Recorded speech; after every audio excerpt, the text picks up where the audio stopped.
Vì sao Nhật Bản lại xưng thiên hoàng? Nhiều người còn nói rằng dám xưng thiên hoàng, và quan trọng hơn, thiên hoàng khác gì vua hay hoàng đế mà chúng ta thường nghe. Trước khi bắt đầu câu chuyện, hãy dành chút thời gian làm rõ khái niệm mà nhiều bạn thắc mắc. Thiên hoàng khác gì với vua và hoàng đế? Cả ba đều là những người đứng đầu một quốc gia, nhưng ý nghĩa, vai trò và bối cảnh của chúng thì hoàn toàn khác nhau. Đầu tiên hãy nói về vua. Trong tiếng Việt, vua là một từ quen thuộc như là vua Lê Lợi, vua Quang Trung hay là vua Minh Mạng. Không chỉ là người cai trị tối cao của một vương quốc, thường mang ý nghĩa đơn giản là người đứng đầu có quyền lực chính trị và quân sự, làm vua một cõi chẳng hạn. Hay giỏi cái gì người ta cũng gọi là vua, có cả vua tiếng Việt cơ mà. Nhưng vua không nhất thiết phải gắn với yếu tố thần thánh hay là tầm vóc đế quốc. Ví dụ ở Việt Nam thời phong kiến, vua là người lãnh đạo đất nước, nhưng quyền lực thường bị giới hạn bởi triều đình, quan lại hoặc tình hình chiến tranh. Vua là danh xưng phổ biến cho các quốc gia nhỏ hơn hoặc chế độ quân chủ mang tính cơ bản. Tiếp đó là hoàng đế. Đây là phiên bản nâng cấp của vua, thường dành cho người cai trị một đế quốc rộng lớn, thống trị nhiều vùng đất và dân tộc. Nghĩ đến hoàng đế là nghĩ đến Napoleon của Pháp, hoàng đế Augustus của La Mã hay hoàng đế Tần Thủy Hoàng ở Trung Quốc. Ở Trung Quốc, hoàng đế mang ý nghĩa là người đứng dưới mệnh trời, cai trị vạn vật, với tham vọng mở rộng lãnh thổ và khả năng bá quyền.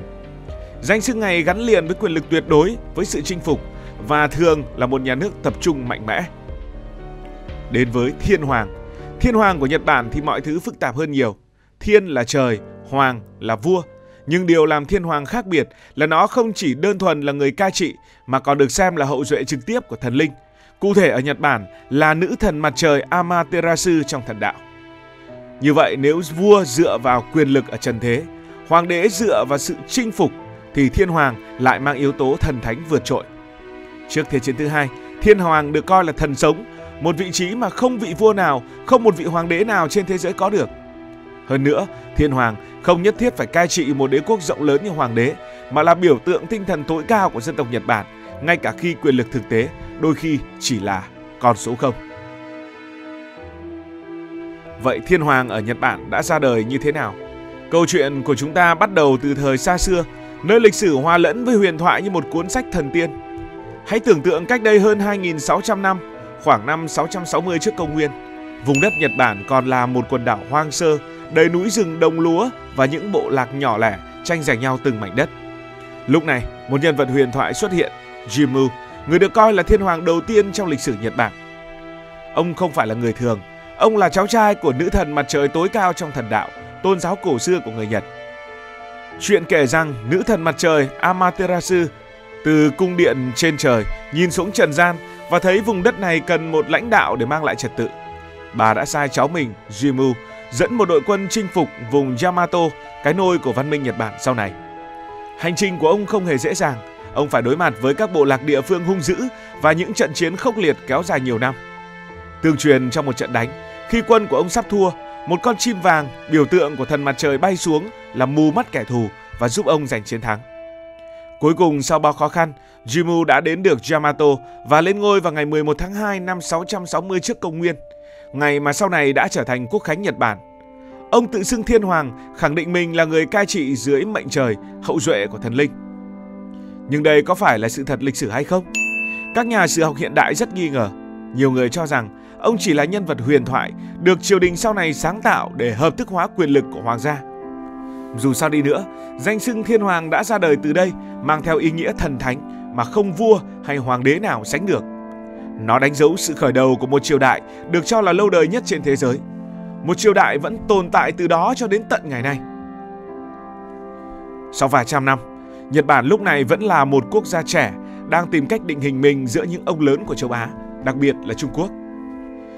Thời đó, Trung Quốc đang thời kỳ vàng son với kinh đô Trường An lộng lẫy như một giấc mơ, cung điện nguy nga, đường phố tấp nập thương nhân từ khắp nơi và văn hóa rực rỡ với thơ ca và hội họa. Hoàng đế Trung Quốc tự xưng là hoàng đế, mang ý nghĩa là người đứng dưới mệnh trời, thống trị vạn vật.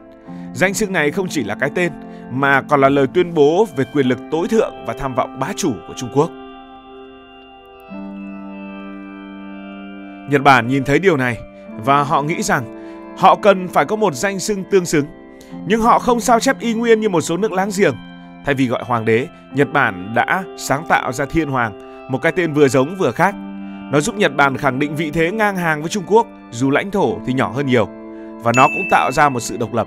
Chúng tôi không chỉ là vua hay hoàng đế, chúng tôi là con của trời, là hậu duệ của thần linh. Trong giai đoạn này, Nhật Bản bắt đầu gửi sứ thần sang Trung Quốc để học hỏi. Những phái đoàn lớn đã được gửi đi mang về chữ viết, Phật giáo và hệ thống pháp luật, đặc biệt là trong giai đoạn nhà Đường ở Trung Quốc.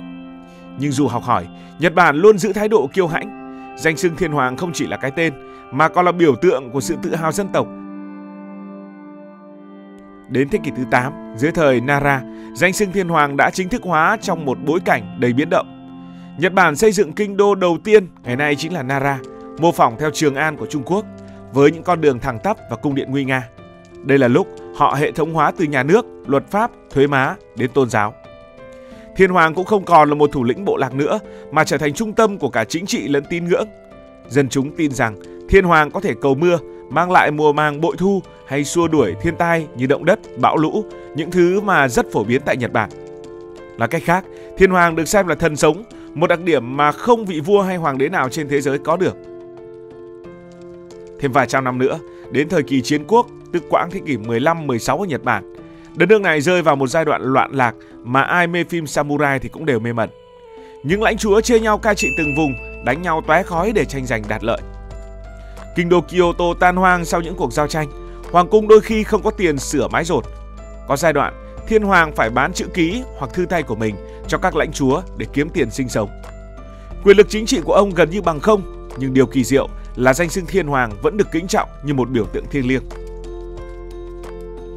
Chuyển đến thế kỷ 19, Nhật Bản đối mặt với khủng hoảng lớn. Năm 1853, Đô đốc Matthew Perry của Mỹ dẫn tàu chiến đến vịnh Edo, ngày nay là Tokyo, đòi mở cửa giao thương. Mạc Phủ suy yếu không đủ sức đối phó với áp lực từ phương Tây. Đây là lúc Thiên Hoàng trở lại sân khấu của mình, Minh Trị Duy Tân vào năm 1868. Thiên Hoàng Minh Trị khi đó mới còn 15 tuổi, được các samurai trung thành đưa lên làm biểu tượng của phong trào lật đổ Mạc Phủ và hiện đại hóa đất nước. Dưới thời Minh Trị, danh xưng Thiên Hoàng được nâng lên tầm cao chưa từng thấy. Ông không chỉ là biểu tượng mà còn được thần thánh hóa tối đa. Hiến pháp Minh Trị soạn thảo dưới sự chỉ đạo của Ito Hiroburi tuyên bố Thiên Hoàng là thiêng liêng và bất khả xâm phạm. Quân đội thề trung thành tuyệt đối với ông, chính phủ hoạt động dưới danh nghĩa của ông, dân chúng được giáo dục rằng hy sinh vì Thiên Hoàng là vinh dự cao cả nhất. Đây là thời kỳ mà Nhật Bản biến mình từ một nước phong kiến lạc hậu trở thành một cường quốc hiện đại chỉ trong có vài thập kỷ mà thôi. Họ đánh bại Trung Quốc trong chiến tranh Thanh Nhật, giành Đài Loan và ảnh hưởng ở Triều Tiên, rồi hạ gục đế quốc Nga trong chiến tranh Nga-Nhật. Một chiến thắng đã khiến cho cả thế giới phải kinh ngạc. Thiên Hoàng giờ đây không chỉ là cái tên trong nước mà là lời thách thức với cả thế giới. Nhưng mọi thứ không thể mãi rực rỡ. Đến Thế chiến thứ hai, Thiên Hoàng Hirohito mang niên hiệu Chiêu Hòa bị cuốn vào cơn bão chiến tranh. Dưới danh nghĩa Thiên Hoàng, Nhật Bản mở rộng đế quốc, chiếm Mãn Châu, xâm lược Trung Quốc, tấn công Trân Châu Cảng và gây ra bao nhiêu đau thương ở Đông Nam Á. Tuy nhiên, vai trò thực sự của Thiên Hoàng trong chiến tranh vẫn gây tranh cãi. Một số nói rằng ông chỉ là bù nhìn của quân phiệt, số khác cho rằng ông có trách nhiệm trực tiếp. Dù sao đi nữa, khi chiến tranh kết thúc vào năm 1945, với 2 quả bom nguyên tử rơi xuống Hiroshima và Nagasaki, Nhật Bản đầu hàng vô điều kiện. Mỹ dưới sự chỉ huy của tướng Douglas MacArthur đã ép Thiên Hoàng từ bỏ yếu tố thần thánh.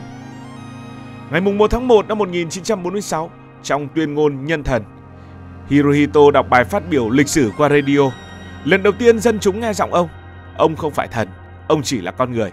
Danh xưng Thiên Hoàng mất đi hào quang thần thánh nhưng vẫn được giữ lại như một phần di sản văn hóa. Ngày nay, Thiên Hoàng Naruhito lên ngôi vào năm 2019 sau khi cha mình thoái vị, là biểu tượng của hòa bình và đoàn kết. Ông không có quyền lực chính trị theo hiến pháp năm 1947 nhưng vẫn giữ vai trò quan trọng trong đời sống tinh thần của người Nhật. Các nghi lễ cổ xưa vẫn được duy trì, dù tốn hàng triệu đô la Mỹ và gây tranh cãi về tính hợp pháp trong một đất nước hiện đại. Danh xưng Thiên Hoàng giờ đây là cầu nối giữa quá khứ thần thánh và hiện tại dân chủ, là lời nhắc nhở về một hành trình dài huyền thoại cho đến tận thế kỷ 21 của Hoàng gia Nhật Bản.